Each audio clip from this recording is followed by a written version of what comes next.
everybody, welcome to number 27. I'm Jack. Now, only sort of 15 years ago, the Porsche 964 was the black sheep of the 911 family. In this video, we're going to talk about why it was so hated at the time and if its resurgence as one of the most desirable is actually deserved. My own 964 is actually what started this very channel and led to some really long-term friendships, like with James, who owns this car, which is very similar looking, fairly similar in spec to the one that I used to have. Let's take it out, talk a bit more about the history of the 964, how it developed, and also you might be a bit surprised to know that although this was the car that I owned the longest, in terms of handling, I don't actually naturally sync with 911s.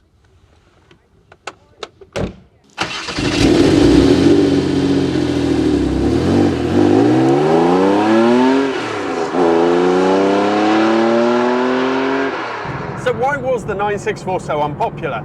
Well, when they first came out, it was considered that the looks were a retrograde step.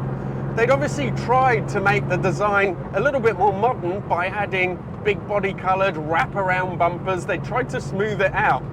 But at the time, it wasn't really considered to have been a huge success. The other problem was that they were considered mechanically frail and delicate. And the first batch of cars, I think, did suffer from oil leaks.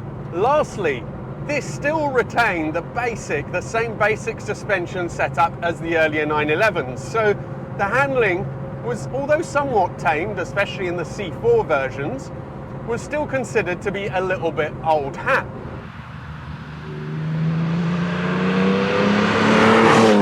The 993 kind of addressed those issues and excelled.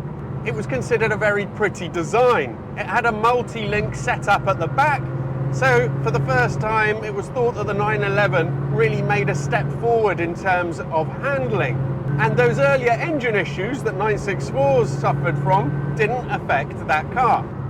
These perceptions carried on probably for the first 15 years of the car's life, but then things started to change. The 964 for a long time was possibly the cheapest way into 911 ownership. As a result, it attracted a certain crowd of people like me, like James, and that was sort of, guys who liked to sort of improve their cars by modifying things, but, in a way of modifications that were, I would say, in sync with the car's character. So they started to attract a younger, a sort of maybe a cooler crowd. I wouldn't include myself in that, but still, just a younger crowd. They started to become more in. The fact that the handling was a little bit rough around the edges and that echoed the old cars, all of a sudden that became a plus, not a negative, because these had the more visceral feel of the original cars. So if you wanted to really have a true 911, then a 964 was a better bet in that way than a 993. The same goes for the looks. Once it used to detract from it, but now, if you wanted a car that still looked completely like a 911 and had the exact same silhouette and looks at the front with those front wings, then you had to get a 964. 993s had moved away from that look enough for it to matter. The perceptions of reliability were either proven untrue, or any of the cars that had had some of those issues over the years had had them resolved. And there is one last thing that really catapulted this car into the stratosphere, and that is the Singer phenomenon.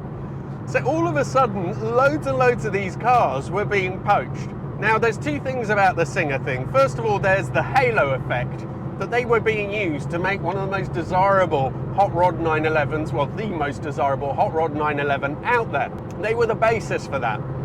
It also meant that cars were being taken out the second-hand market. Now, I think about 70,000 were produced in all, but a big proportion of that was C4s, and maybe the cabrios as well. I don't know how many have survived, but I know that about 450 have been taken out of the system to be used as Singers.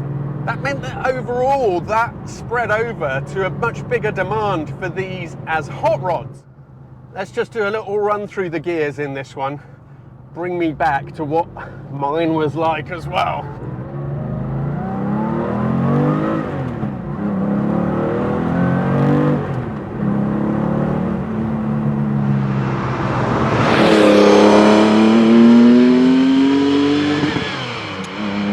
Now this very car, like mine, is quite heavily modified. It is RS inspired, so it's much lighter in weight.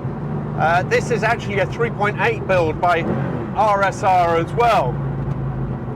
The suspension is very different. It's got PSS 10s, but it still retains that 911 magic. And through these little bends, they are just such special cars. It's interesting though that I kept mine for so long because I don't gel in naturally with the handling on these. I think that rear engine configuration means that you have to bend to the car's will. You have to have that sort of slow in, fast out, and it's not my natural way of doing things. Ordinarily, I prefer to kind of have a car which is more neutral in handling, a little bit more instinctive.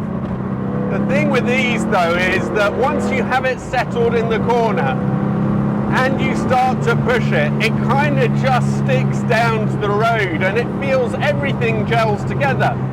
The stuff that starts freaking you out when you're driving it slowly, so you have, for example, the steering that's a little bit hyperactive, particularly in this car with its modifications. It sort of wiggles and squiggles, it's alive on the straight ahead. Once you get it settled in the corner, it kind of digs in, starts flooding you with information. And there really is nothing else quite like it. Having said that, it's still not a natural car to drive for me. This is an excellent example. It's got the 3.8, it's got the PSS 10s, it's quite low to the road, so you would think that it would be unpleasant on this kind of country road that I use for my tests. In actual fact, although it feels nervous initially, if you let it do its thing, it is absolutely brilliant. And again, that steering, it's just different to any other car.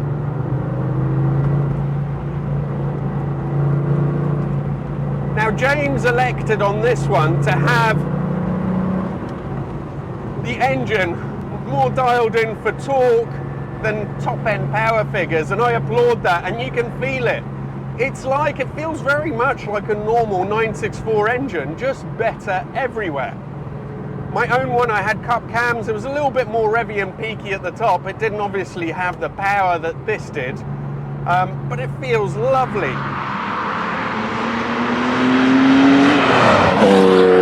So to sum up, is the resurgence of the 964 deserved? And I think absolutely. They are cars that really lend themselves to be modified. They are improved by modifications, as James's car really shows. Even driven on the road like this, it feels like you'd think it was quite an extreme car, but it works really, really well. It's also, I think, the last link to the older 911s, so they have more usability. It is the perfect sort of stepping stone between a really old 911 and the more modern stuff. And I'm not knocking 993s here. I think that they are simply a different thing altogether. So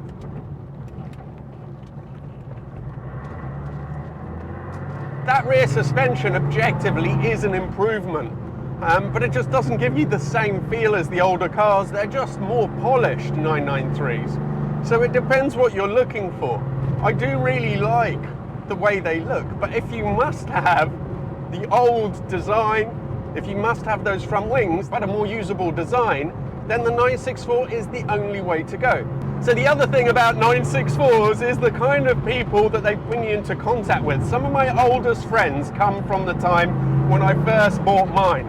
So James is one, obviously, and I've driven his amazing car today, but there is also Frank Cassidy. Many of you will know who runs Megaphonics, the air-cooled 911 event. This year it's August the 11th. If you don't know about it, have a look on the website, and I look forward to seeing you there this year because it is a must attend if you like your air-cooled Porsches. Thank you all so much for watching. Thank you to James for coming down with his brilliant 964, and I look forward to seeing you all for the next one.